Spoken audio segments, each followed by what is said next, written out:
Hey everyone, and welcome. So today we're tackling something huge, like really huge. We're going to look at a practical blueprint for a world without war. I know, it sounds impossible, right? But what if it's not?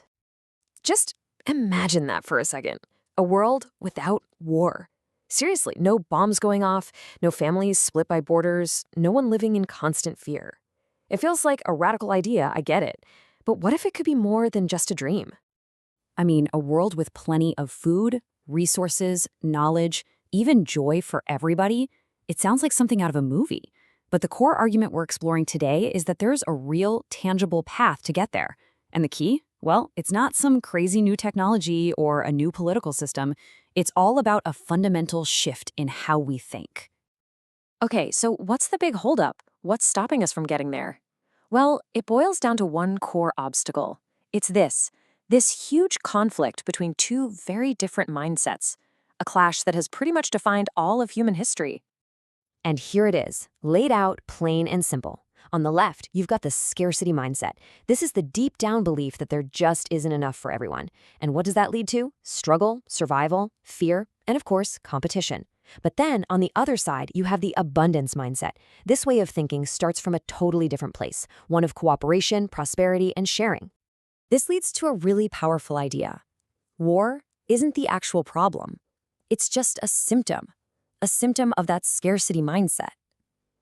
The argument is that if we can make that huge shift from just surviving to actually prospering together, then the whole reason for war, it just kind of disappears. It becomes meaningless. All right, so change our mindset sounds great, but how in the world do we actually do that? Well, this is where the solution comes in. It's laid out as a set of 10 commandments for peace, a practical guide for creating that world of abundance. And let's be clear, when we say commandments, we're not talking about religious dogma. Think of these more like universal principles. They're like the bricks you'd use to build the foundation of a peaceful world. Simple, strong, and everyone can use them.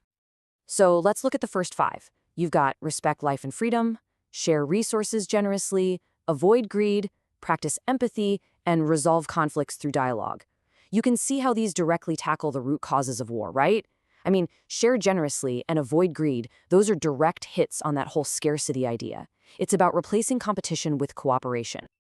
And here are the final 5. These are really about building a future that can last. Protect nature, strive for equality, educate for peace, innovate for the common good, and cultivate gratitude and joy. You see, things like protecting the environment, that ensures there are resources for our kids and their kids. And number 8, educating our children for peace, that's about making this whole abundance mindset the new normal. It's all about playing the long game.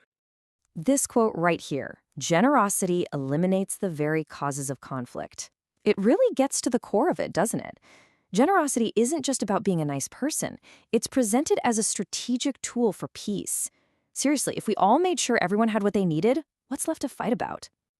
And that ties right back to the whole scarcity versus abundance thing, the constant endless chase for more, more, more. That's what creates the tension, the exploitation, the very struggles that lead to war. So the idea here is that shifting our goal to just having enough for everyone, well, that's the antidote. Okay. So we've seen the core problem, that scarcity mindset, and we've seen the proposed solution, these 10 commandments. But what's the path forward? How do we get from this idea to, real action? And this is maybe the most important part. These aren't just feel-good ideals. They're habits. Habits that we have to build step by step. This isn't some quick fix where we just flip a switch. It's a process, something we have to practice and get better at, and most importantly, something we have to do together. Which really leaves us with this one big question.